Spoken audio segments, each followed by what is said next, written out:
Fight the fucking elephant. Hello and welcome back to more Films Under Constant Critique, where we take a look at films, some good, some bad, and some downright awful. I'm Bongo Baikov, joined by our host Maverick, Dren, Zaria. This week we're taking a look at the 1990 film Darkman. Yes, I don't really know how to introduce this one, honestly. It's a very odd movie. It was released on August 24th, 1990. It cost $14 million and made $48.8 million. So, I mean, It's a fairly decent return. it's directed by Sam Raimi, A nice returning face. which, you watch this and you're like, yeah, this is definitely Sam Raimi. It's got all the trademarks, the wacky camera angles, him torturing his cast members, the insane pacing. Although the difference between with this is his first big studio film. Okay. He did this at Universal, which I think that's fitting because this movie does feel a bit like a Universal monster movie. Yeah, that was one thing I had written down, especially at some scenes that are in the lab or when we see Darkman with the bandages over him. It feels very much like a Universal monster film. And kind of mixed with a superhero movie. Yeah. Because Sam Raimi wanted to direct Batman, but he wasn't allowed to, so he's like, okay, I'll just make my own superhero. Which I guess means it also kind of serves as a precursor to his Spider-Man movies.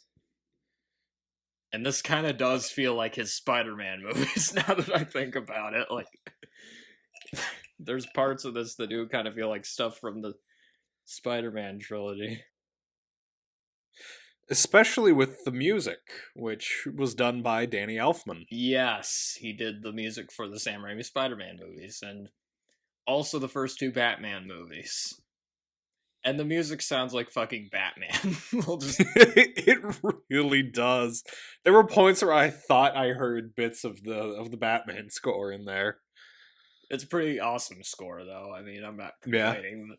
Sam Raimi, okay, this was his fourth movie that we've done on this podcast. Yep. Which means he's now tied with George Lucas and George Miller as the director who has had the most movies on this podcast. Oh, that's right. Congratulations, Sam. We also have a returning cast member. Yes, this movie stars a very young Liam Neeson. Which was that like his fourth appearance on the podcast? I'm trying to think, because there was Star Wars, Batman Begins, Dark Knight Rises. Yep. And this. And it is funny we mentioned Phantom Menace, because I rewatched everyone's favorite Liam Neeson movie the day before I rewatched this. So. Darkman's definitely a better movie than Phantom Menace. A pre-Fargo Frances McDormand is also in this. Kind of interesting seeing some of these actors before they got big in this movie. Colin Friels, I don't really remember what he's from. I guess he's that guy from Darkman. Okay. We've got Ted Raimi. Ted Raimi. He's also a recurring cast member. Yep. Wait a second. How many movies have we done with him in them now? Because I know he was in, obviously, the Evil Dead series. And he's also in Hercules and Xena, the animated movie. Oh, that's right. That's what, this is what, his fifth appearance on our podcast? I think so. Oh, but speaking of the Evil Dead series, Bruce Campbell. Yep, he makes a cameo. There's actually quite a number of cameos. Some of these I didn't notice. Like John Landis, I didn't notice him in this movie. Really? But you know who he is. He's a director. Yeah. Blues Yeah. Brothers, Animal House, American Werewolf in London. Apparently he has a cameo in this. And the Coen brothers. Oh, wow. Somewhere in this movie, the Coen brothers have a cameo. Jenny Agutter, I noticed her because she played the nurse in that one scene. She has a cameo. Can't forget Larry Drake. He plays one of the main villains in this. Very, very memorable villain. Yes. Durant. There was this one guy named Neil McDonough who was in this. The only reason I mention him is because I looked through his filmography and he was in Resident Evil, Welcome to Raccoon City. Oh, no! What is his name? Again, what's his name again? Neil McDonough? I don't know how to pronounce that. Oh, William Birkin, okay. He's like a scientist that develops the virus in the Resident Evil games. I don't remember who he plays in Darkman, but apparently he's in this. Oh, Dan Hicks. He was in Evil Dead 2. Okay. As Jake. Quite a number of people who've worked with Sam Raimi appeared in this. And yeah, I guess we can get to our initial thoughts on this one. So this is a movie I've seen before. And I'm really glad we're doing this on the podcast because this movie is insane. Because I mean, it's Sam Raimi's eccentric style combined with late '80s big studio production values. So I mean, come on, it's great. And it's also kind of funny watching this because it still feels like the late '80s. And this movie came out in 1990. So the decade was kind of just still transitioning a little bit. It feels very comic booky. It really does, especially with, we'll talk about it later, but there are certain scenes that especially feel like they would have been panels in a comic book. Yeah, like the stuff with the gangsters was kind of reminding me of Dick Tracy a bit. Which, actually, Dick Tracy movie came out the same year as this. So.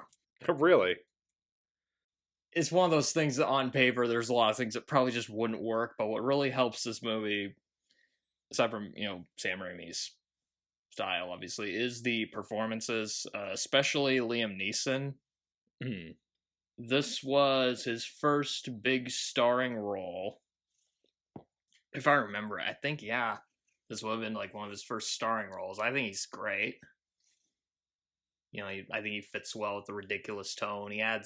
But he also adds empathy for this character and all the shit he went through. And yeah, I'm surprised this movie doesn't have a bigger fan base than it does. Like, it feels like one of those movies that should have a huge cult following. Exactly.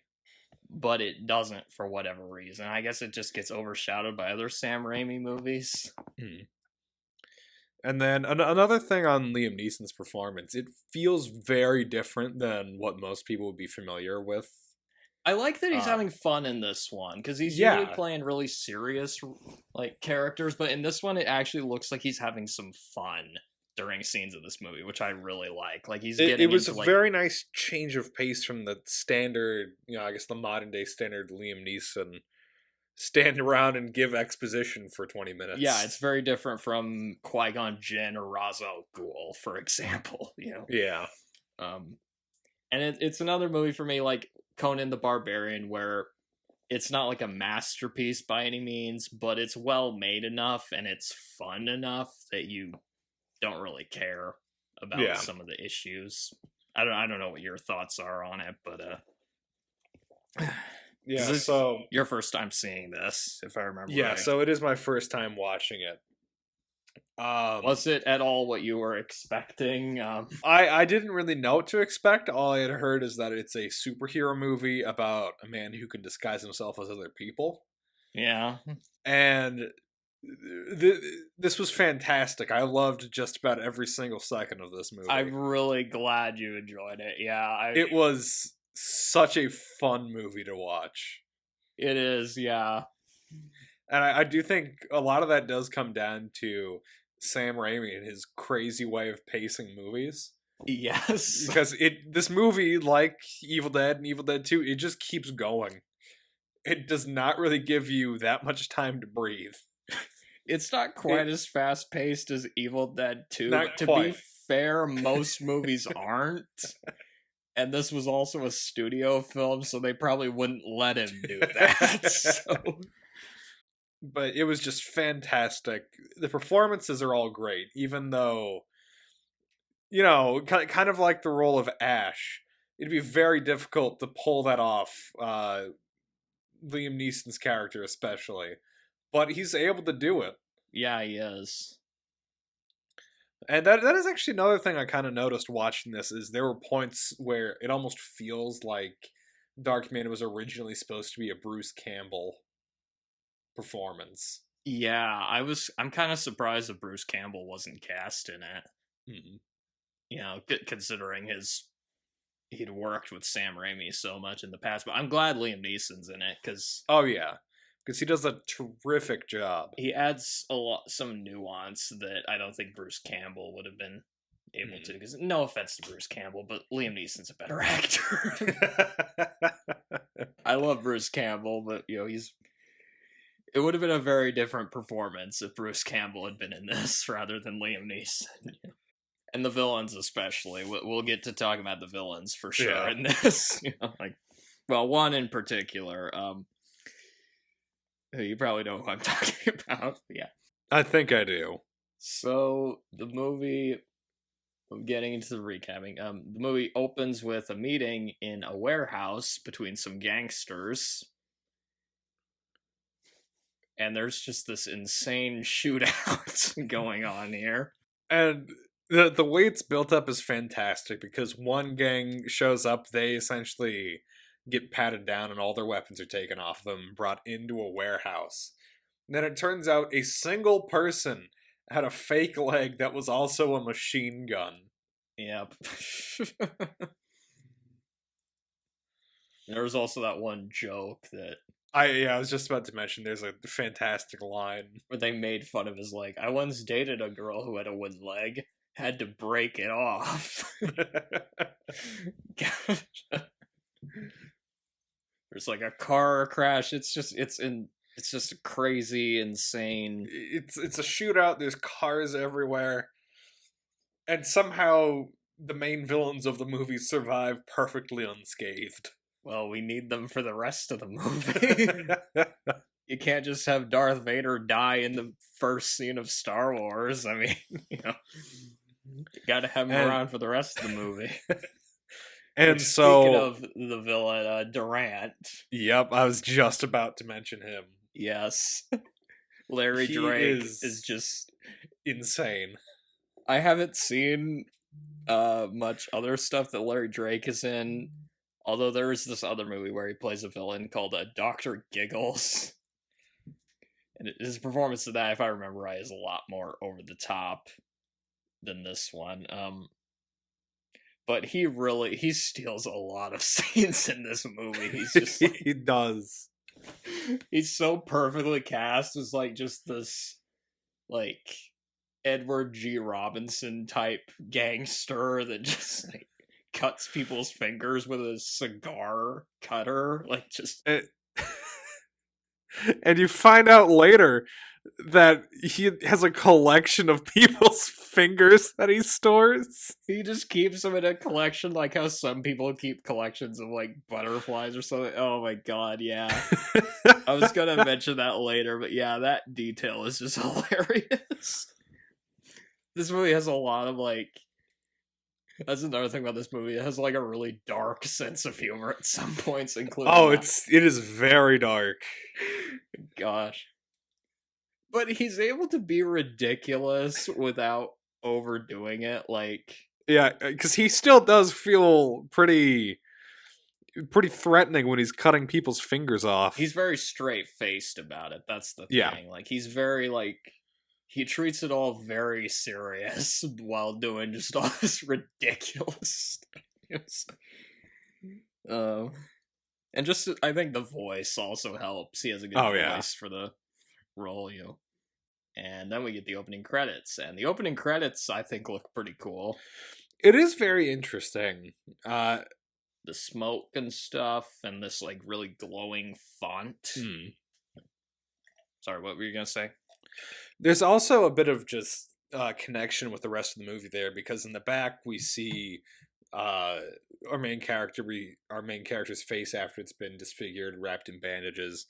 But then also a lot of the visual, I guess, flair that's happening does show up in other ways later on in the film. Also, I feel like the clouds also just kind of look like a Rorschach test or something at some points. I don't know. Yeah, a little bit. I don't know if you picked on that. Yeah.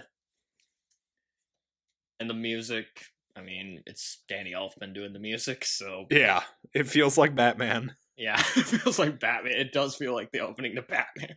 Batman also had a lot of gangsters in it, too, so like, that might probably be out. And then we're introduced to Liam Neeson, who plays Dr. Peyton Westlake, which, I gotta say, that's a great name. It is. It's a very comic booky superhero name. It sounds like the name of a character from like a Universal monster movie to me, but yeah. And Westlake is trying to make a synthetic skin that looks exactly like a person's face or like other body parts, but apparently the skin evaporates really quickly. Yep, once it hits 99 minutes, the cells become unstable. And I gotta say, the special effects on the fake skin are very interesting. Yeah. Some of it looked computerized, if I remember right, and they do use a lot of computers in this movie. This is another movie that kind of has the magic computers trope. These actually, they do feel very much like face-off computers. It's sort of that level of technology. This movie reminded me a little bit of Face Off, like rewatching it again. Yeah, that's kind of an interesting idea, having like, he's like a scientist who's like trying to create this fake skin. I don't really know why he's trying to create this fake skin. Okay, whatever. Yeah, all that we really know is that it's just his work. That's really the only context we're given, but we don't really need anything else. Is he like making props for like a horror movie or something? It also sort of reminded me a bit of there's the Vincent Price movie House of Wax a little bit. Mm-hmm. Like the Vincent Price's character in that movie, he's kind of like Liam Neeson in this, where he's got like the bandages on his face and stuff, his face disfigured, and well, except for he's the villain in Liam Neeson's the protagonist, but again, we'll get to that later because his face is okay for right now. And we're also introduced in the next scene. We're introduced to his girlfriend Julie, played by Frances McDormand, and of course they have sex off screen because why not? And he wants her to marry him. And it's probably the most awkward marriage proposal I've ever seen. They're just walking down the street and he's like, hey, I was thinking we should just get married. Yeah, it was kind of just like... And he gets let down kind of easy. So the whole thing was just a little painful. Still less awkward than Attack of the Clones, so... which Liam Neeson was not in that Star Wars movie, but oh well.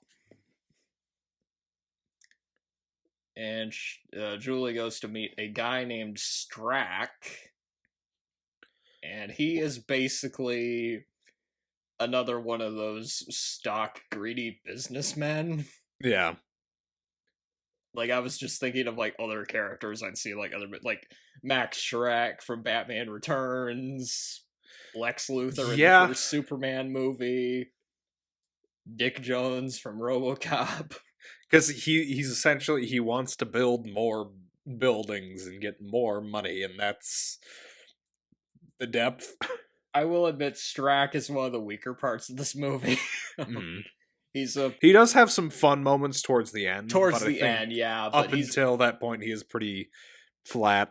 He's a pretty generic villain, and the actor playing him isn't like... Yeah. He's not as good as Larry Drake, for example, like, which I guess if he's Dick Jones, then Larry Drake is Clarence Boddicker then, but yeah, he wants to he just wants land to build his buildings. I mean, come Basically. on. Just that's such a boring plot for this type of movie. Like, wasn't that the plot? Wait. Ernest Goes to Camp. That was like the plot of Ernest Goes to Camp. It's like the guy wanted the land, but anyway. And yeah, Westlake does more work on his synthetic skin. And yeah, it only lasts 99 minutes in the light.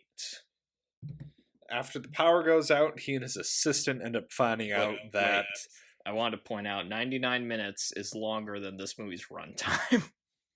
I was actually thinking about that at one point. It's like, they got so close to making it 99 minutes.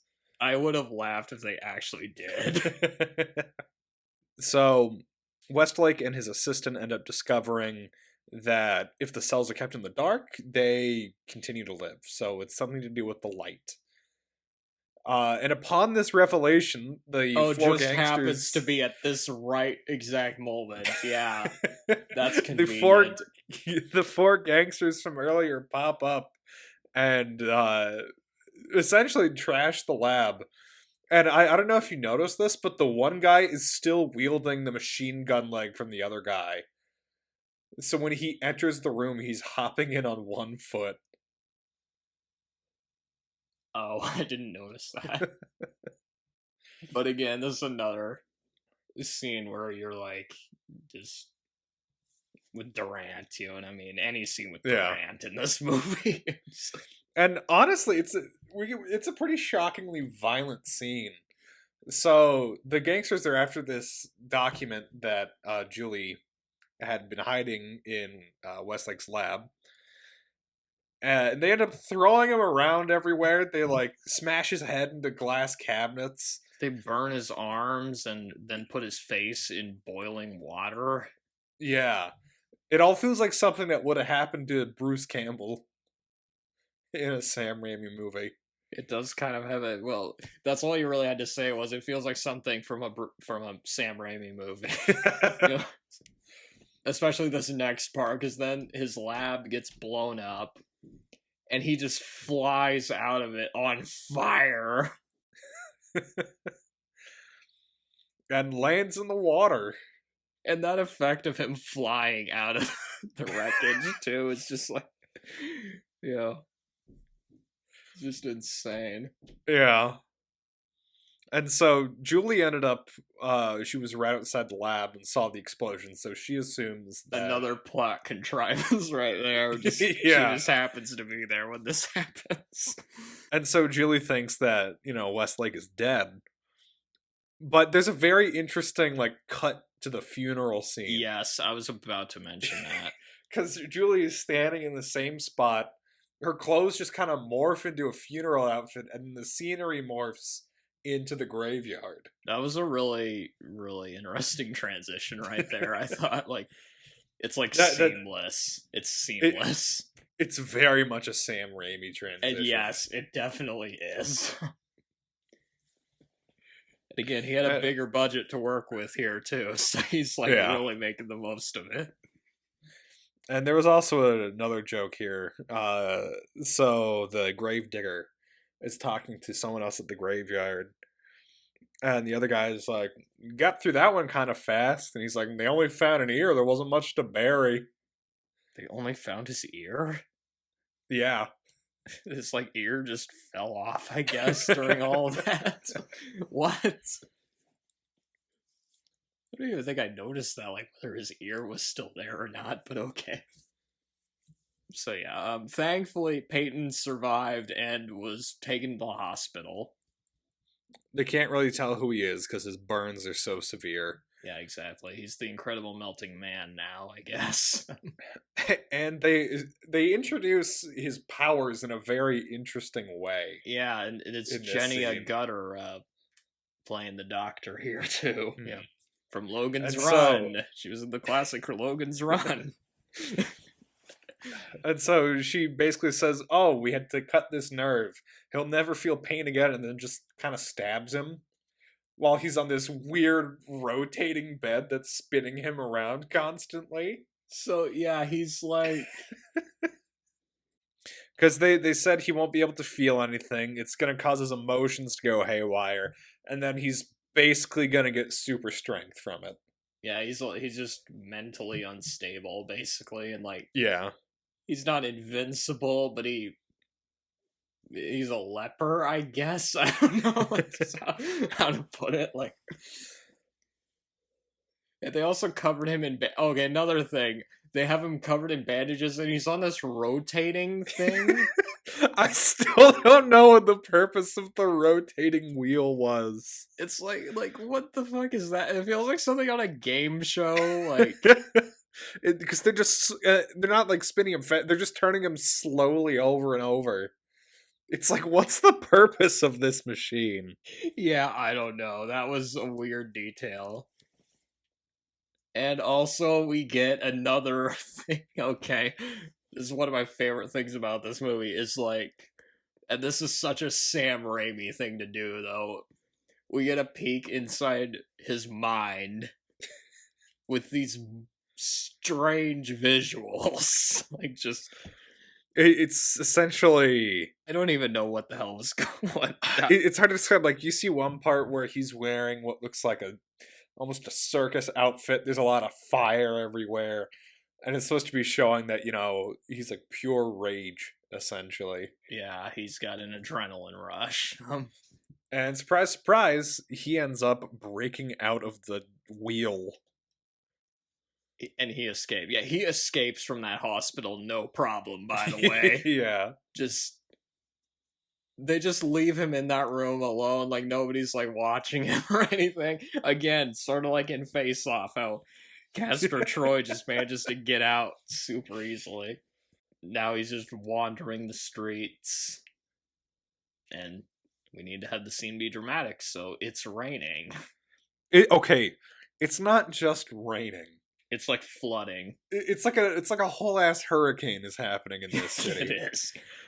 All the water is at least above the ankles in the middle of the street. Like, it's dangerous levels of water. That's the thing about Sam Raimi, is he turns everything up to like maximum with his movies.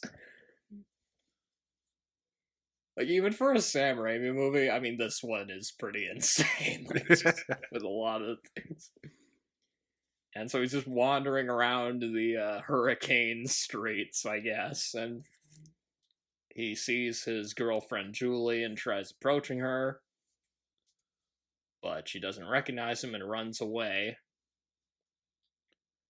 Which, to be fair, if a guy who looked like a mummy wearing a trench coat just shambled over to you in the dark rain, you'd probably run days away. after your husband died in a fiery accident. Yeah, you'd probably run away scared too. Did you say husband? Sorry, boyfriend. That's right. They're not actually married. He tried proposing to her, but yeah, it didn't go anywhere. And poor Darkman, he tries to sleep on the rainy road because he's homeless now, and then he goes back to the ruins of his lab and looks around. He also tries like cutting his bandages off to look at his face. And he gives out a pretty horrified scream at this. Yeah, which again reminded me of a scene from Face Off. Why does so much of this movie remind me of Face Off? He also kind of dressed like Indiana Jones in this too. A little bit, yeah. He's got the hat, and jacket's not quite the same, but yeah. And he's also got bandages over his face, which makes him look more like the Invisible Man or something. I gotta say, the set design in his lab is really good. It is very good. I actually wrote down this one piece right here. So the scene when he's later in the lab trying to get his experiments running again, I wrote down, this is basically what it feels like doing medical research. That's basically how I feel on a daily basis. From experience, that's what medical research is like. You like throw stuff at a stray cat, and you like get mad a lot. Okay, that's good to know. And then eventually he just decides to live there in his lab. Yep. Which is also kind of a thing that also making me think of not Night at the Opera. Sorry, wrong thing. Phantom of the Opera. That was another thing that I kind of noticed. It definitely feels like the Phantom. He's like just kind of hiding away, like covers his face and stuff. Like he definitely feels like a character from like a 30s or 40s like Universal horror film, basically. And so he's just living down there in the lab. He's doing his experiments again. He tries recreating his own face with synthetic skin, but this is kind of an interesting thing he does. He doesn't have enough data for one side of the face. Yep, so he's sort of using the other side to recreate it. Yeah. All on computers, by the way. It's amazing what computers can do in these. I'll be real, that's probably the most realistic thing about the computers in this movie is kind of predicted Photoshop right there. you could totally recreate if someone's missing part of their face. You could totally recreate that, but you would need more than one image of the person. Yeah. Unfortunately, he cannot recreate his hands. No. And this is another thing, Liam Neeson, about his performance in this. Even though you don't see his face during a lot of this, you still feel really sorry for him. Yes. During these scenes. And during a lot of these scenes, especially early on, they give you glimpses of his face, but they don't show you the full thing yet. And it does a very good job at building up until, the big reveal of what he looks like under all those bandages. Yeah, and again, this is before Liam Neeson was like a huge star. He hadn't even done Schindler's List yet, so and his performance here is still really good. I mean, Westlake decides that it's time to seek revenge against the four gangsters. So first he goes to Rick, who was played by Ted Raimi. And we get a pretty fun torture scene. Oh, that was the guy played by Ted Raimi? Okay. Yeah. Yeah, I do know this scene. He just goes after him in a dark alleyway, and then he pulls him down the sewer. And he's like dangling him like over essentially a steep drop off that's in the sewer for whatever reason. And after he gets all the information, he goes a little insane. Yeah, he says, "I know you did, but let's pretend you didn't." And then he just shoves his head up through the sewer hole, and then Rick gets run over by a semi-truck. That part is hilarious, I gotta say. And I will say, I also love the costume design in this scene for Westlake, because his bandages have torn open where his mouth is, but you still can't quite see anything except for, like, his teeth. It looks super disturbing. It's really good, yeah. It kind of looks like he should be in one of the Mummy movies or something. Yeah. Like, that was kind of what I kept thinking of with his design, was like the Mummy or the Invisible Man, It's a good thing he's the hero in this, because good lord, if he was the villain, I don't even remember what information he was trying to get out of that guy. Oh, yeah, I think Durant. he was just trying to get, the location of Durant and the other thugs. That's right, yeah. It's just that scene is so funny. That guy is just... Because he's just, like, there's just cars going by while he's sticking him up through the manhole. Oh, it's so funny. So Darkman, I guess he's not Darkman yet. So Westlake decides to continue his work, and he disguises himself as Paulie, one of Durant's henchmen. Yeah, he recreates Paulie's skin so he can disguise himself as Paulie, but also he's taking pictures of them so that he can recreate their faces too. That's an important detail. These late 80s computer effects are great, by the way. And he sets out for revenge on the gangsters, who killed him. I kind of just love this plot too. He's using It's so these good. he's using these masks that look like these other people to like disguise himself so that he can frame all of them. So again, it was reminding me a lot of Face Off. You know, there's like a money drop off, and he takes the money and then sets up the real Polly to make it look like he was trying to run away to Rio with the money. And so the real Polly gets thrown out of his window and killed.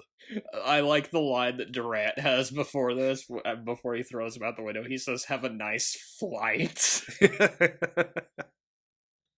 But then this woman sees Polly fall down and just crash onto a car, and then she sees the fake Polly like right over next to her.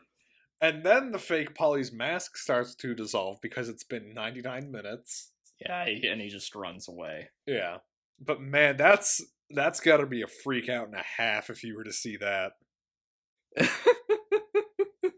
A lot of stuff just happened in that scene alone, right?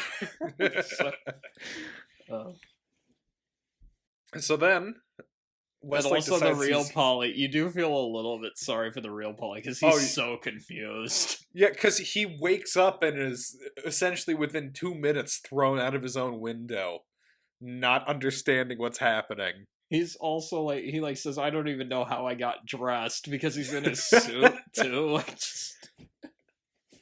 And then Durant just kills him because, I mean, the evidence seems pretty clear there. I mean, there's this great shot of a Darkman up on a building with gargoyles. Yep, that part definitely made me think of Batman. That's exactly what I was gonna say. Yeah, it's like Batman or Hunchback of Notre Dame. He's kind of, which Darkman might have been based on that too. Now that I think about it, but I'm not sure who Frollo would be in this story, but whatever. We're not gonna get into that. And then we get a really weird scene. Is it the flashback scene? Where he's acting crazy around a cat. Yep. Whenever I think of this movie, this is one of the first scenes I think of. Because it's so weird. He's just in his lab, and there's this, I guess it's just this stray cat that just lives there in the wreckage of his lab, and he's just saying, "What am I, some kind of circus freak?" He like picks this, I don't even know what it was. He just picks this thing up off the ground. It looks like a beam or something. He says, "Maybe I should be wearing a funny little hat. See the dancing freak. Pay $5." It's just, what the fuck is this? And then he's like swinging it around, trying to hit the cat, and then he's also having flashbacks to when he was attacked at his lab at the beginning of the movie, with all this like fire effects and electricity effects going on. A lot of this movie is just Westlake having a mental breakdown. Like, there's just... That's pretty accurate. This made me think of another scene. Okay, this is probably my second favorite scene of the movie. We'll get to my favorite scene a little bit later. But it's sort of like this too, where it's just him.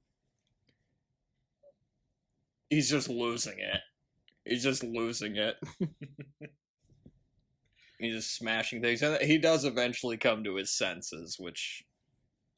Again, this is a scene which, on paper, looks kind of ridiculous, but Liam Neeson sells it. Yeah, he immediately goes from being kind of crazed to being really remorseful and sad and depressed.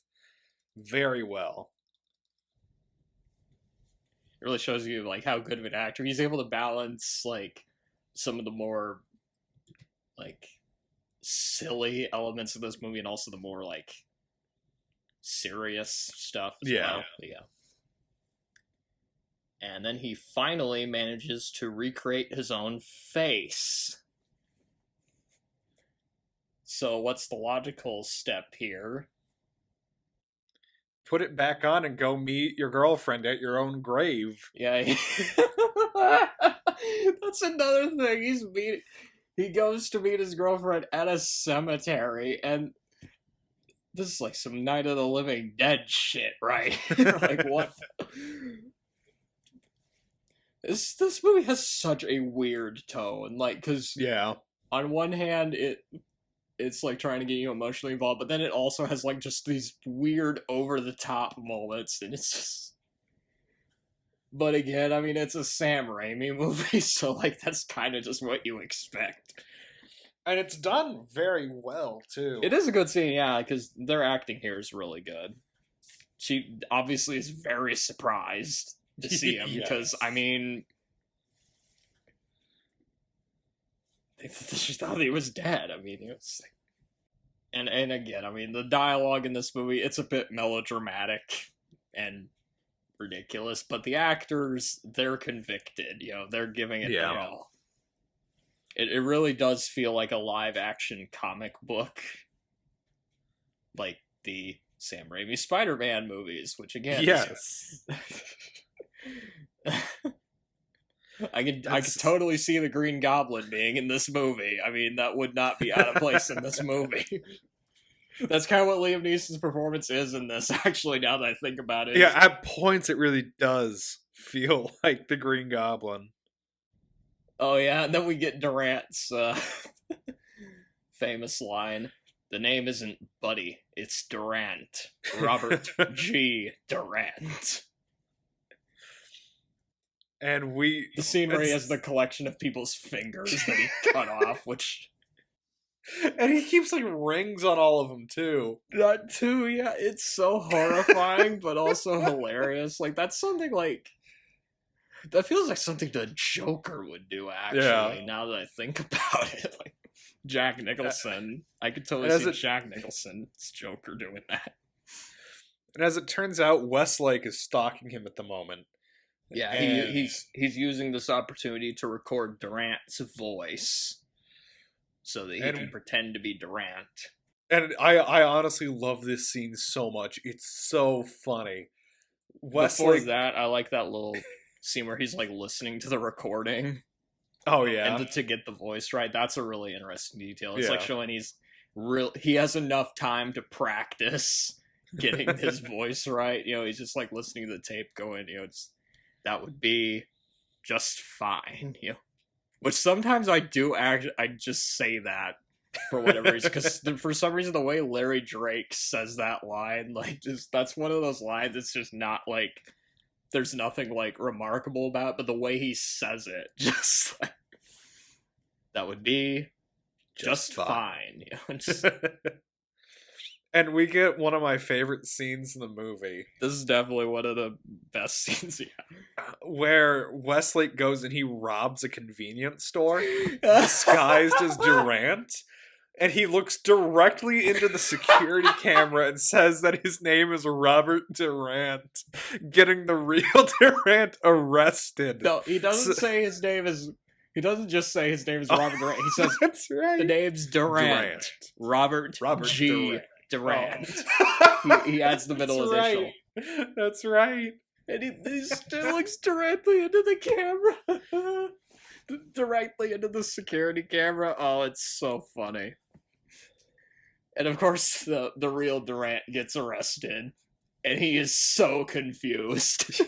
He's like, I wasn't at a convenience store. I love that one part, where he's talking to that one guy, and the guy's like, but they got it on tape, and he's just so mad at him, like, just like...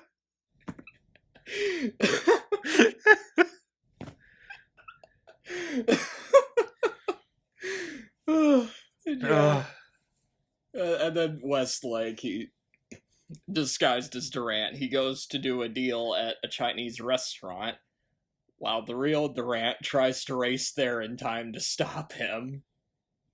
And I love Larry Drake's performance, not just as Durant, but as the fake Durant. Yeah. Because you can tell who's the real Durant and who's the fake Durant. Yeah. Just based on the facial expressions. It is remarkably well done. Exactly, yeah. I'm surprised, like, I haven't seen this guy in more movies, because he's great at playing this character. I also like how the fake Durant, he takes advantage of the fact he can't feel pain by Yeah. burning his own hand with a cigar to get money out of this guy. Yeah, just to psych him out. And I don't know if you noticed this, but there was a cool detail in that scene where, Wesley is trying to impersonate Durant in his mannerisms. And so he goes, I'm going to give you until the time I'm done smoking this cigar for you to give me my money. And then he takes his finger cutter out and cuts the cigar down to like 1/4 of its size. I'm like, that is so good. It's such a small detail, but that's so funny. He's not even like smoking much of a cigar. So again, there's like a lot of little weird eccentricities to this movie that make it super enjoyable to watch. Yeah. And also we get another great part. This is another scene that's just very memorable. We get a part where the real Durant sees the fake Durant in a revolving door, and they're just staring at each other. And then these goons are so confused, they don't know which one to shoot. So they're just because they're both yelling, "Shoot him! No, shoot him!" And they sound the same too, like just. And to be fair, this is like kind of a scenario I've seen in like oh yeah, a number of comedy movies, but it's pulled off so well here. Like just like. And of course, the fake Durant's mask starts melting, so he runs away. Which I was about to say, that would hurt having a melting mask on your face, but then again, Darkman can't feel pain, so whatever, it doesn't matter to him. And his face is already burnt off anyway, so what's that gonna affect? And I also like that he leaves the mask behind, because they're chasing after him. He leaves the mask behind on the ground, and we see it melt. Yeah. Because we don't really see the actual masks themselves that much. But then here, it's like just all melted away. You can barely tell what it was supposed to be at that point. And yeah, that whole scene, that whole section of the movie where he's faking... It's so nuts. It's it's definitely one of the more memorable parts of this movie. It's still less insane than the next scene, which this is probably my favorite part of this movie. I think I have to agree with you. This next part is so funny. It's so nuts, too. Okay, so Westlake and Julie go to the carnival. I like this. There's a small part where he gets offended by them showing a circus freak. Yeah, and they're like, "Oh, it's an abomination created by science." And of course, he's not happy about that because he's considered a freak. Yeah. And yeah, this is definitely one of my favorite scenes in the movie. But also one of the more ridiculous ones, too. Where they're playing this carnival game. He's trying to win a pink elephant. Sort of makes me think I'm Dumbo, actually, now that I think about it. Pink elephants on parade. Yeah. Trying to throw a ball at, like, what was it? Like some... It's like 3, like jars, essentially. Yeah, and the guy running the game, he doesn't let him have the elephant. He says he broke the rules. He, like, stepped over the line. Yeah, exactly. And Westlake, he gets mad and starts to go insane and hallucinate again. Like, he sees the backdrop for the circus break apart, catch on fire. Yeah, I'm trying to figure... How do you describe this? Because he's like... So he sees, like, this background where it's all these people at a circus break apart into shards, then everything catches on fire, and then it reforms into one. Yeah. In his eyes, he looks so angry. He does. I'm trying to think of a movie where I've seen Liam Neeson more mad than in this scene. Like, just... And so the carny, like, pokes him in the chest, So Westlake grabs his fingers, bends them completely backwards. Which they look like rubber too, by the way. Yeah. Like this just looks so unrealistic. And then he grabs the pink elephant and gives it to Julie. Oh, you forgot my favorite line in the movie. It's right here. Oh, that's what I was about to mention. He grabs it and shoves it at her and goes, "Take the fucking elephant!" Yeah, the way he says it is just so funny, too. Like, he's just... It's just one of those moments you're just like, what? And then his mask is also melting, too. So he just runs off. Yeah. His girlfriend is just standing there just like going, what is going on? Like, just... like, what the hell just happened? And I put this in the chat, but I made that, like, one video. Oh, yeah, the inappropriate music clip. The inappropriate soundtracks. And I put the song Insane in the Brain over it. Which, you know what, come to think of it, actually, no, that would have been perfect for that scene. But yeah, this scene is just insane. It's hard to put into words how funny it is. Out of nowhere, too, like, okay, before you watch this scene, were you expecting that scene to end like that? I was not, and it was incredible. Yeah. Take the fucking elephant. Take that fucking elephant. It's such a Sam Raimi scene, though. Like, just... of all those Sam Raimi movies I've seen, this one might be the most Sam Raimi out of all of them. I think I'd agree with you on that. It's just so nuts. It just thinks for like the actors play it super well too. Like, just, yeah, like just it's delivered so well too. It's shot like just the way it's shot. It's hard to like. That's just one of those scenes, so you kind of just have to see it though to really grasp the full insanity of it. And Julie ends up finding Peyton's lab and sees one of his synthetic masks before it melts. And we also get a good look at the full extent to Westlake's injuries, and it is gruesome. Yeah, it's a pretty decent makeup job, I would say, for the budget. Yeah.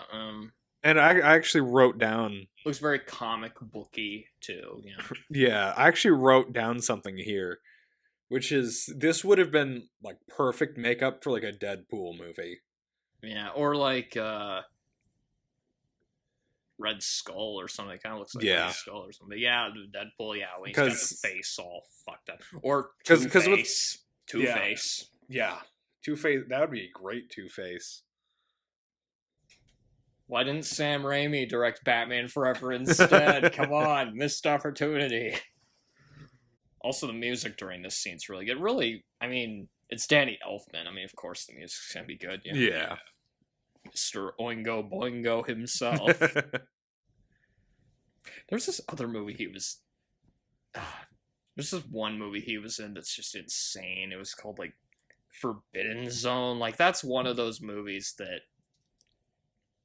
I wasn't even sure if I liked it or not, because every single scene in that was just insane. I didn't know what was going on. That's always a good sign. Yeah, I don't know. It's crazier than any Sam Raimi movie I've seen, which is saying quite a bit, but yeah. And he plays, there is one scene during that where he does a music number where he's playing the devil, yeah. Danny Elfman himself plays the devil.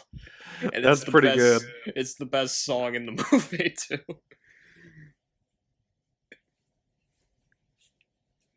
But yeah, that's getting off topic, though.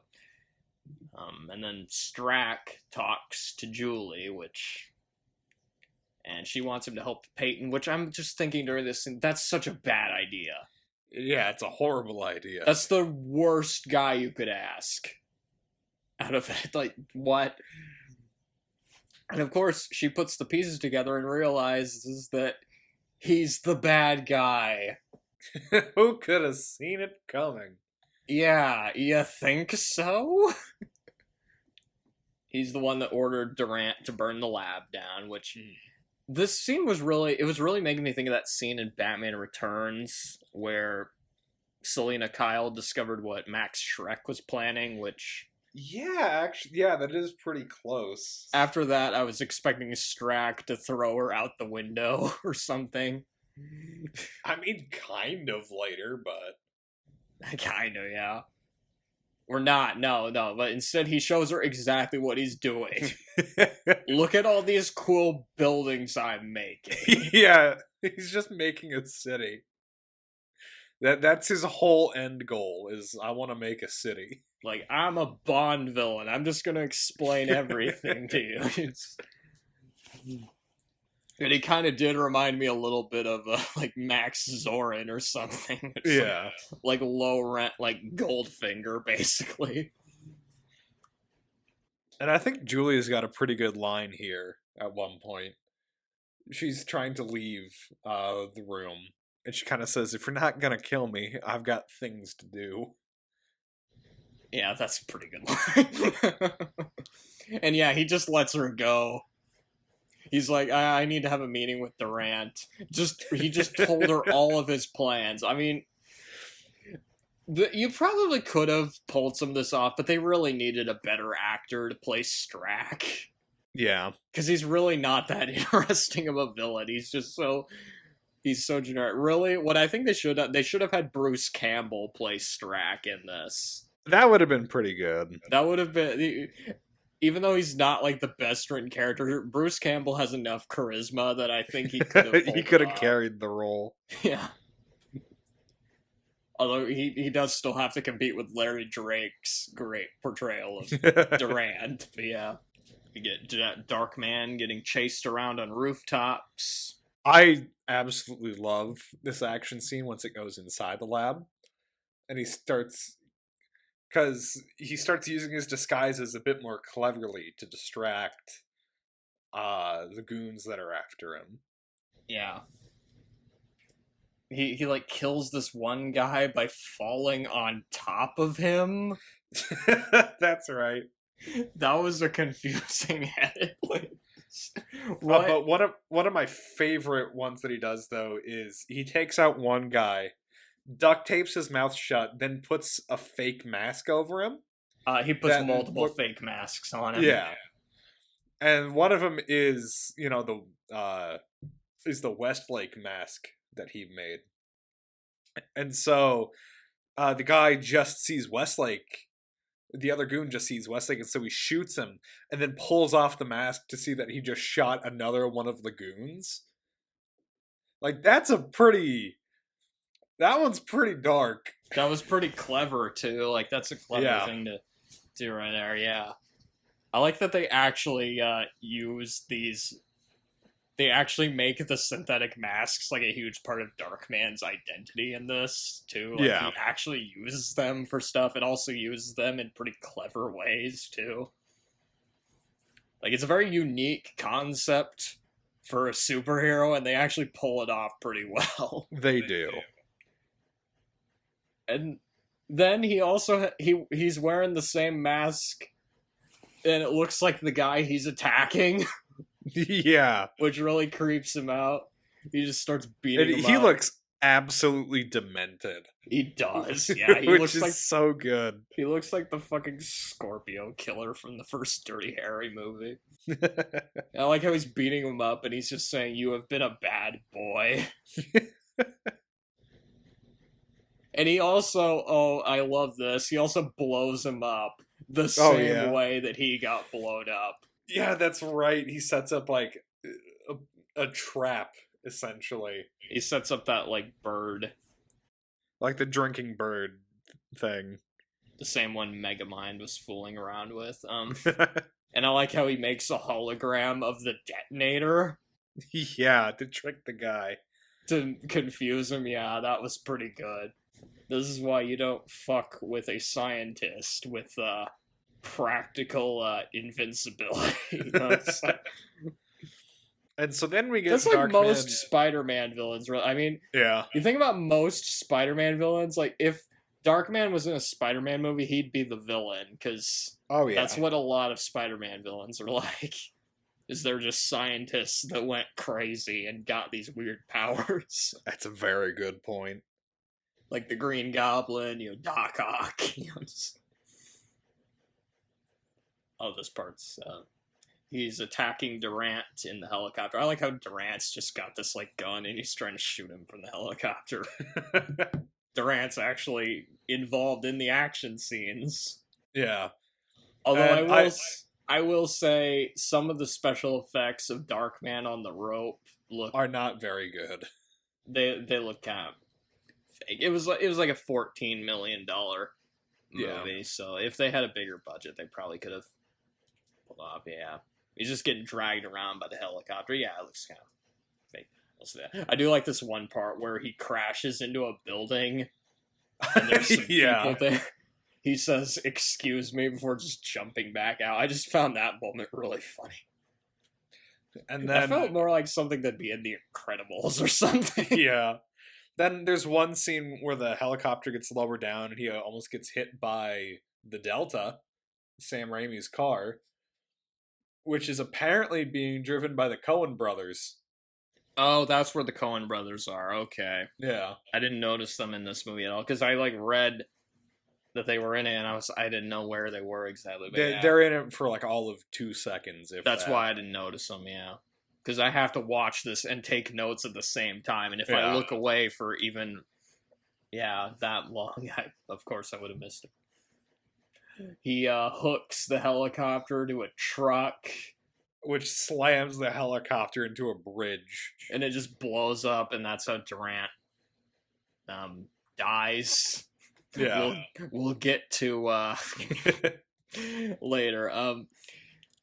I like how he says "kiss your ass goodbye," just burn in hell. And Liam Neeson, he looks like he's having a lot of fun during this part of the movie, which is great to see, because it seems like most of the movies I've seen him in, he always has to act super serious, super intimidating. But here, he actually gets scenes of they let him go off the handle for a while. They let him be a little over the top. They let him have a little more humor, So it's really nice to see that. Then we abruptly go to the next scene. It's so abrupt, just the transition there. And so we see there's no transition. That's the thing. It's it cuts. It's so fucking abrupt. And Darkman has disguised himself as Durant. And we see Strack bringing along a henchman and Julie to one of the buildings under construction. Ah, shit. I should have looked up this line, but there was this one line here that the fake Durant has that I liked. Take the fucking elephant. One of the first lines that pops up on here is take that fucking elephant. Yeah. Oh, here it is. He's a cockroach. First you think you kill him, and he pops right back up again. And so, which kind of reminds me of a quote from Last Crusade, where Indiana Jones says, "I'm like a bad penny. I always turn up." So when Darkman, who's disguised as Durant at one point, he's going up an elevator with Strack, and Strack makes some passing comment "Oh, you got to stay alive for your kids. I know they look up to you." And Darkman's like, "Yep, they look up to me." And they're going up an elevator up on top of Strack's building, which is under construction. And also, there's this one part here I'm which it was when Strack started to have a little bit more personality here towards the end. He just casually mentions that he killed his wife. And he's I don't remember the exact line, but just the way he said it and stuff, I'm well, shit, if they played with that a little bit more, he could have been a more memorable character. And he's prancing around the construction site. He's like, "Yeah, when I was a kid, My dad made me work at his construction company. It was just me and the Indians up top. $4.50 an hour. You could have made him like a parody of Lex Luthor or something if you'd wanted to. But yeah, just. And yeah, this is where he takes off Darkman's mask because he realized it wasn't Durant, since Durant doesn't have kids, you know. Yep. Which is a good thing. I would be very worried if Durant had kids. You know, I mean, I'd be very worried what his kids would turn out like. Yeah. And during this scene, I was also thinking, hey, Strack, quit monologuing. Again, I really wish they'd cast a better actor as him, because he's just going on all these, like, monologues. He's just like, yeah, he's not as annoying as Hux, but he was reaching that at some points. And Darkman, of course, attacks him, which, this is a really good action scene here. It is. And it's another one of the parts that actually reminds me of, like, an older monster movie. It does, yeah. It definitely does feel like that, yeah. Because Darkman's having problems staying up on the beams while you have Strack who's prancing around. Yeah, another thing is I'm scared of heights, so parts of this were really intense for me. And Strack, he's trying to shoot Darkman with a bolt gun, and one of the bolts gets in his hand, and Darkman just pulls his hand off of it, because again, he can't feel pain. And then Strack, he's like trying to convince Darkman not to drop him. He's like, again, just going on this like stupid monologue, you know, you're just as bad as me or whatever. Just like, and it is like, you can't afford to let me go. You won't be able to live with yourself. And then he just drops him. And he says something like, I've been learning to live with a lot of things recently. Yeah, I'm learning to live with a lot of things, yeah. It's like a big line right there. Yeah. And yeah, that's the end of the villains in this. I mean, and so we get a pretty short, just sort of winding down scene where Darkman essentially goes off to be a vigilante, and we see his final disguise. He decides to leave. He like has a scene where he talks to Julie and decides to leave because he feels like he can't have a normal life. He's like a monster who can't be redeemed. He even says at one point Peyton is gone, which you're like, damn, well. Yeah. Yeah, that's depressing. And Westlake disguises himself as Bruce Campbell. Yes, and you honestly, okay, when I watch Army of Darkness again, what I want to think is that Darkman now works at S-Mart. And yeah, he's listed in the credits as Final Shemp. Oh. Because, again, Sam Raimi loves his Three Stooges. Three Stooges, yeah. He'll like list stand-ins in the credits as like Fake Shemp, which is a Three Stooges reference. And he gives a little monologue where he's like saying, I'm everyone and no one, everywhere, nowhere, call me Darkman. It's like they're trying to set it up for a sequel or something, and yeah. It got him eventually. Eventually, yeah. And I'll talk about him when we get to the trivia. So yeah, that's the end of the movie. It's a really fun movie.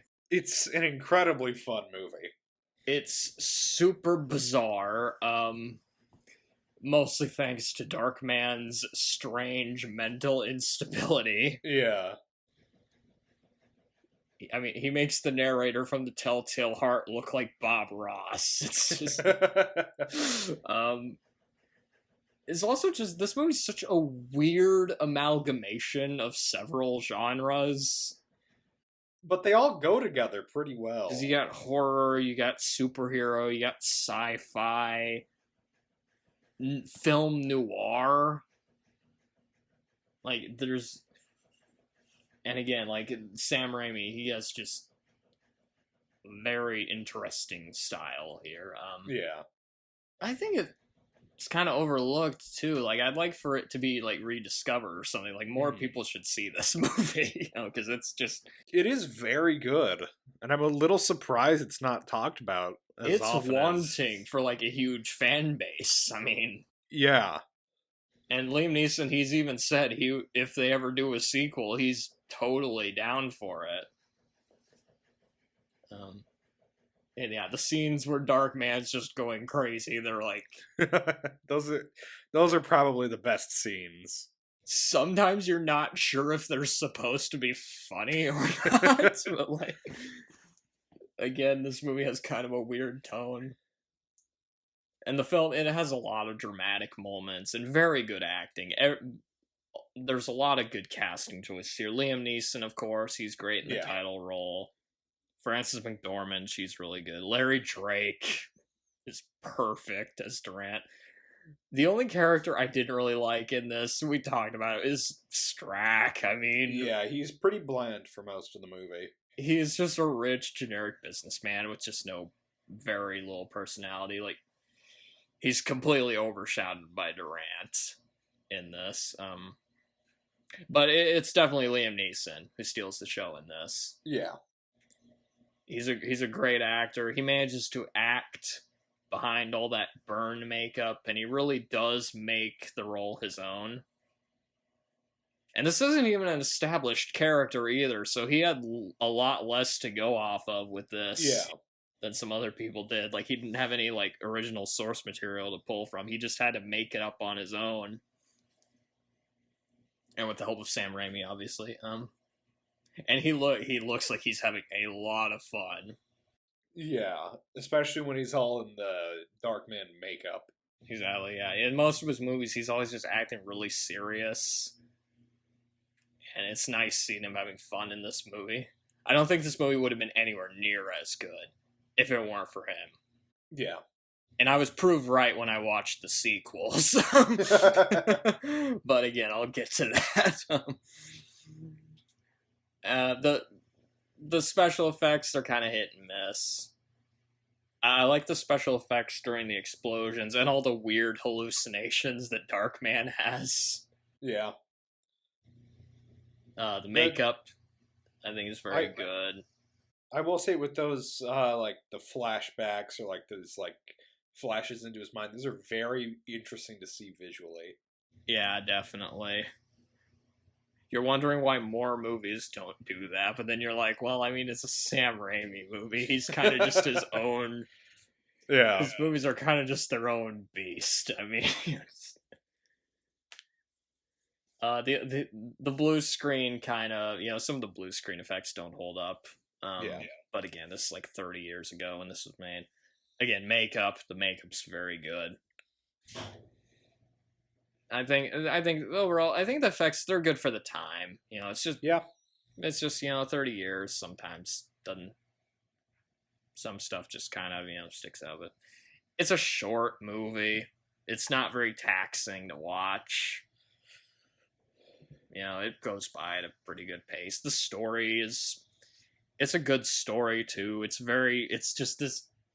this weird thing, and you're just wondering, like, why wasn't this more of a thing? But maybe it's just because it was so much its own thing that people didn't know what to do with it. So if you have anything to say, I kind of went on a long-winded thing there. Sorry about that. But it's just a fantastic movie. It's super fun to watch, and the hour and a half goes by in like the blink of an eye. It's so much fun. You just kind of lose yourself in the world, and it really does make you want to see more of it, I would say. Yeah. Which you kind of do. But again, it's a really entertaining movie. It's very much a Sam Raimi movie. That's why I love it. It's so much his style, Like, you can't really see anybody else making it. That's the thing. Like, it's also just interesting because this is before he did the Spider-Man movies, and you can already see some of the DNA there too. Like, it kind of feels definitely. It feels like a crossing bridge from Sam Raimi doing the Evil Dead movies to doing the Spider-Man movies. Because it kind of has horror, but it also has the superhero elements in there too. And it's definitely helped by a Danny Elfman soundtrack. And Danny Elfman did the music for those movies too. That's right. And it really makes you wonder what Sam Raimi would have done with a Batman movie. Yeah. I think that would have been a very interesting movie to see. Yeah, it already feels like Batman, honestly. Just honestly, a Sam Raimi Batman film, the villain for that would have to be Scarecrow. Oh, absolutely, yes. That would be perfect for that, yeah. I could totally see, yeah. Because I know there were, during the 90s, after Batman and Robin, they were trying to do, like, was it Batman Triumphant? Is that what the name of it was? I think so. And I think Scarecrow was supposed to be in it. Yeah, if Sam Raimi had directed that, and they had, like, Brad Dourif as the Scarecrow. That would have been a great fucking Batman movie, if you ask me. It would have been fantastic. Nicolas Cage as the Scarecrow. Imagine Nick Cage's crazy acting combined with Sam Raimi's crazy directing. That would just that might be a little bit too much. Insane. It might be a little bit too much for audiences, though. So, I do think one thing I will say, I do think the movie could have been written a little bit better, because there are some parts where it feels a little bit unfocused. Especially, and a lot of the Strack stuff is just kind of bland. Yeah. I noticed in the opening credits there were like 5 or 6 writers listed, and I was like, well, okay, that kind of makes sense now. But I think enough right choices were made that you can forgive the shortcomings. And again, I mean, it's like 96 minutes. You're not like losing much by sitting down and watching. At the very least, like, even if a person doesn't end up enjoying it, they'll be like, I mean, it's insane enough that you don't forget it. I mean, yeah. Take the fucking elephant. Okay. Do you have anything else to add? I don't think I do now. I'm very glad we decided to do this on the podcast. It's especially as like a palate cleanser from the last one. Yeah, but Alien Convergence was already a palate cleanser after. But yeah, we definitely needed a good movie, and this more than made up for it. This more than made up for it.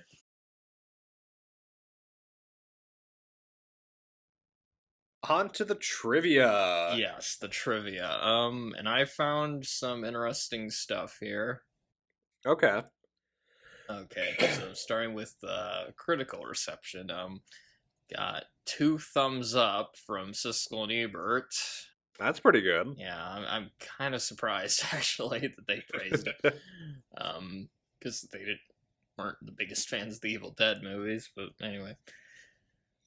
They praised Raimi's style and Liam Neeson's performance, which, I mean, yeah, fair enough. Yeah. Movie's strengths, you know. Leonard Maltin. Okay. I'm gonna go with a 3. I'm gonna say he gave it a 3. So you think he thought it was as good as Batman Forever? Yes.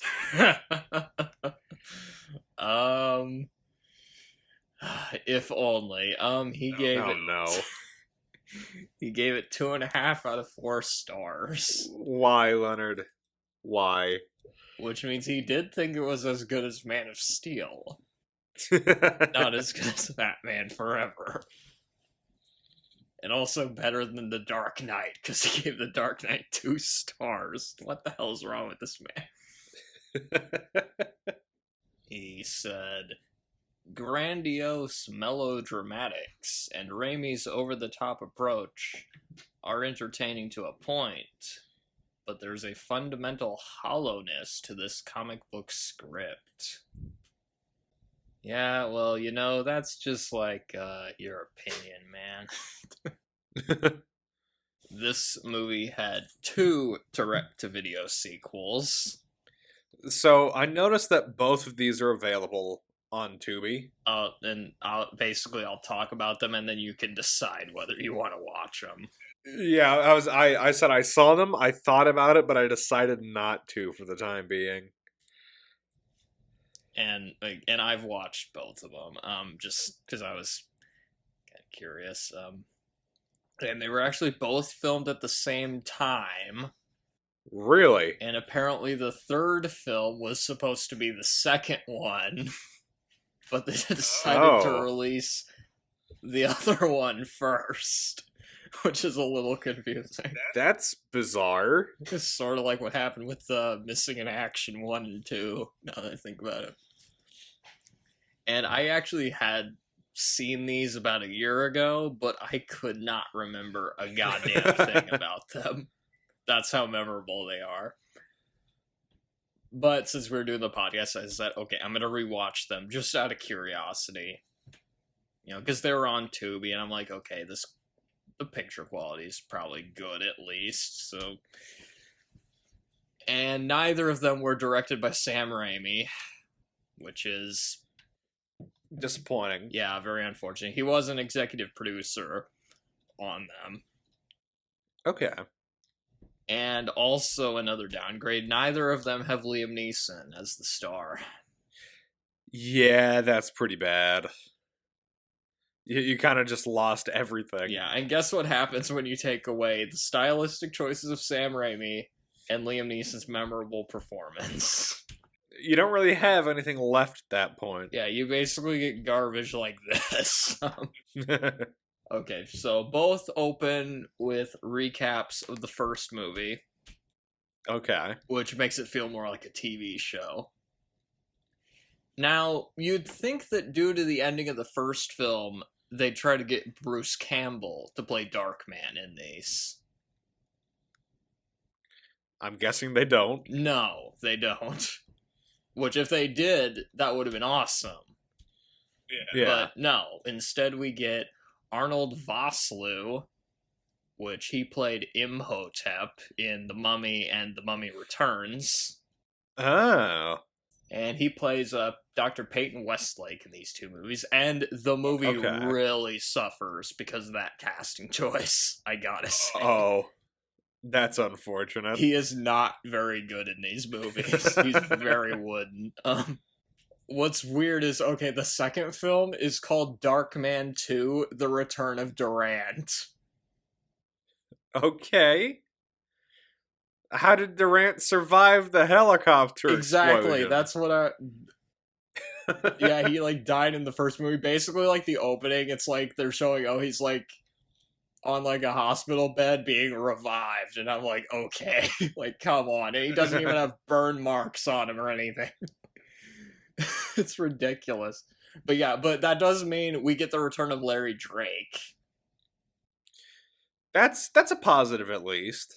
And he's probably the only memorable or, like, enjoyable thing about that movie, if I'm being honest. Like, the production values are really cheap. The cinematography is pretty lackluster.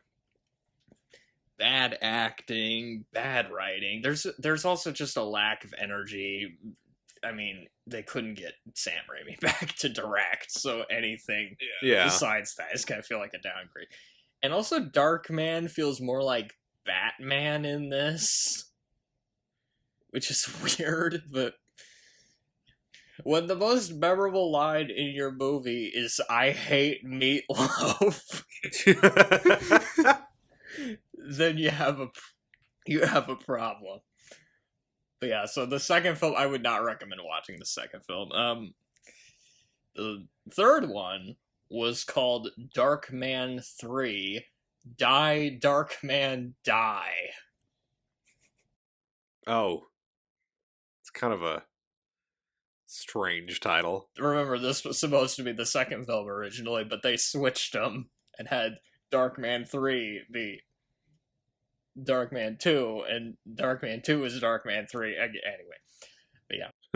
Darkman 3, Die, Darkman, Die features Jeff Fahey as the scenery-chewing drug dealer villain. He's actually a pretty irritating villain, I'm not gonna lie. Like, he's part of... He does make some There's some fun scenes just because of his performance in that movie. And one thing that's interesting about these movies is Darkman lives in an underground lab. Huh. And to get to and from places, he has this small computerized vehicle that can run on the train tracks. I don't remember that from this movie, from the first one.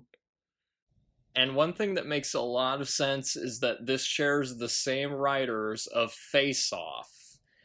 Really? Because part of the plot involves Darkman pretending to be the main villain. And it feels sort of like a scene from Face Off. Because he ends up at the villain's birthday party and he's forced to play the piano. What? And interact with the villain's wife and daughter. It's a strange... That's so weird. It was, yeah. And the movie was released the year before Face Off, by the way. This movie still isn't that good, but it is an improvement on The Return of Durant. Mostly because of Jeff Fahey. Because Arnold Vosloo, he sucks as Darkman. He's really not good in these movies, but... Yeah, I wasn't that impressed with the sequels, but if you were gonna watch one of these two movies, I mean, Darkman 3 is at least a little bit more entertaining, but not by much. I'm probably just gonna skip him by the sounds of things. Darkman 2, I guess you get more of Durant, but the reason they brought him back is kind of dumb, so I just... sort of like Palpatine in Rise of Skywalker. They're like, oh, we'll bring him back, even though it makes no goddamn sense. Somehow Durant has returned. So Durant has returned. Oh my god. In 2022, Liam Neeson expressed interest in doing a sequel. I'd be down. I would, actually. If you could get Sam Raimi back. I mean, yeah. Or hell, it doesn't even have to be Liam Neeson. You just get Bruce Campbell to play him. There was also an unaired pilot for a Darkman TV show from 1992. Really? I watched it a year ago and it was not good. Dang. You can definitely see why it didn't get picked up. Why can't they make good Darkman sequels? I don't know. Although apparently Larry Drake was also in this as Durant. They really, really were carrying that franchise off of Larry Drake. Yeah. Christopher Bowen played Dr. Peyton Westlake. Never heard of him? Neither have I. Yeah, I was about to say. I just looked up that makeup is kind of atrocious. Bill Paxton was almost cast as Peyton Westlake. Huh. According to Paxton, he told his friend Liam Neeson about the audition. When Neeson got the role, Paxton was so angry that he did not speak to Neeson for months. That's pretty unfortunate. For the role of Darkman, Sam Raimi wanted someone who could play a monster with the soul of a man. Someone who could do all that beneath a lot of makeup. He also liked Liam Neeson's Gary Cooper charisma. I've never heard Liam Neeson compared to Gary Cooper before, but okay. I'd say that he definitely found the right actor for it, though. Imagine Gary Cooper in The Phantom Menace. Neeson was drawn to the operatic nature of the story and the inner turmoil of the character.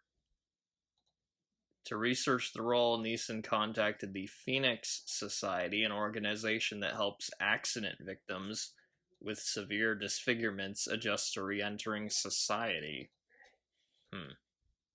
Huh. I hope they weren't offended about this movie, you know. Or no, I guess going off this movie, they're like, oh, being disfigured turns you into a badass, apparently. Director Sam Raimi wanted Bruce Campbell to play the lead role, but the producers were uncertain that Campbell could handle the part. I can definitely see that the part was written for Bruce originally. 'Cause there's a lot of it that does feel very much Bruce Campbell-y, like I mentioned earlier. Yeah, kind of. Maybe not as slapsticky as he is in like Evil Dead movies, but yeah, kind of just the. I'm definitely thinking of like some of the scenes from that the second Evil Dead movie where he's just going crazy and stuff. Yeah. And of course, Bruce Campbell had a cameo in the movie instead, so he technically does play Darkman, in this. Yeah, eventually he does. At the very, very end. Oh, jeez. Liam Neeson worked 18-hour days in 10-piece makeup, but he liked the challenge and the idea of working behind a mask on camera, as well as exploring the possibilities this entailed. Neeson also had input on the costume he wore as Darkman, especially the cloak. I feel like the cloak was a pretty good addition. Joel Cohen and Ethan Cohen, close friends of Sam Raimi, did some uncredited doctoring of the finished script. Really? Which parts did they add is the next question. I can't really think of anything in this movie where I'm going, oh yeah, that's definitely a Coen Brothers scene. Yeah, no, it definitely just feels like a Sam Raimi movie the whole way through. Maybe they added Durant's finger obsession. That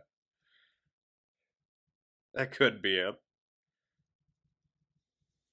I know you did, but let's say you didn't. That scene. I don't know. I guess we can only speculate, but that's ridiculous though. Just you look at like the number of writers that they credit on this movie, and like yeah, aren't there like 5 credited? There were like 5 or 6. I mean, it was just. And then you got the 2 Coen brothers also doing something. Originated from a short story by Sam Raimi that paid homage to the Universal horror films of the 1930s. Yeah, that definitely shows. Sam Raimi originally wanted to base this movie on The Shadow and had to create the character of Darkman when he couldn't obtain the rights. Okay. And then eventually there was a movie called The Shadow, but Sam Raimi, I don't think, was involved in that at all. In 2006, Raimi tried again to make a Shadow film with Batman producer Michael E. Uslan. I don't know how to pronounce that. But the project never materialized. The editing process was extremely difficult. I can see that. Yeah, especially during some of the like crazy freakouts that Darkman has. The editor allegedly had a nervous breakdown and left the production. Oh. The Universal executives were also rather nervous with some of the wild things in the movie.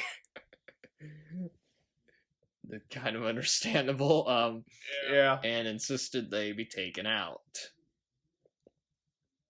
Sam Raimi confessed that studio movie making as opposed to independent filmmaking didn't fulfill him the same way.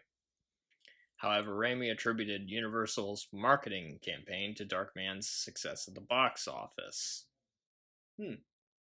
Unable to secure the rights to both The Shadow and Batman, Sam Raimi wrote his own character, capable of changing his own face, drawing inspiration from Hunchback of Notre Dame, The Phantom of the Opera, and The Elephant Man. All of those make sense, actually. Yeah, I'm pretty sure we mentioned all of those throughout. Like, yeah, it feels kind of like this.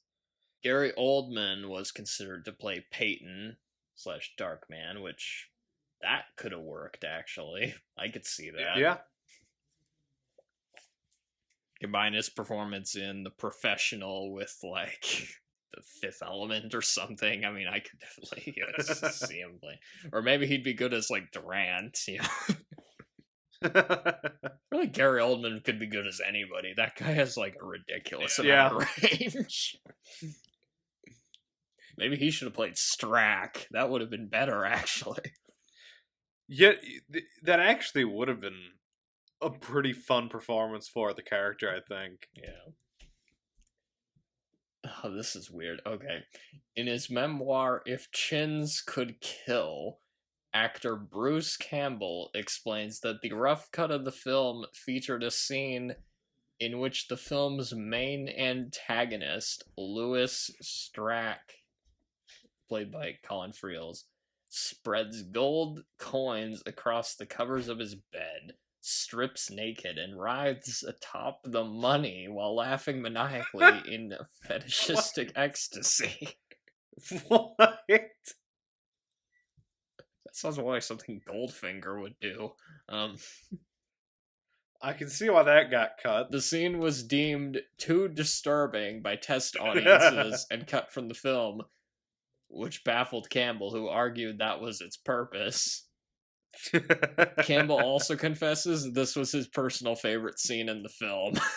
Somewhere in some vault, I wonder if somebody still has that scene. No, there has to be footage of that somewhere. There's probably a DVD out there. That might have added a little bit more character to Strack if they left that in. Because as it stands, he's such a bland villain, but if they put that back in there, at least then he has at least one memorable scene. Yeah. Julia Roberts, Demi Moore, and Bridget Fonda were also considered for the part of Julie. Huh. So I guess that'll do it then for Darkman. Take the fucking elephant! With that, we'll be taking a look at another superhero movie next time. Yeah, the one Sam Raimi was originally going to make. Well, not this one in particular, but he was going to make a Batman movie and then, doing Darkman. But yeah, we'll watch The Batman. Batman, yeah. I've seen it once. I don't know what to expect from this watch of it, but I guess we'll find out. Hopefully it doesn't go on too long, because good lord, that movie is so fucking That long. movie is 3 hours long. It's so goddamn long. Until then, play Andy Griffith. Good night, you stupid idiot.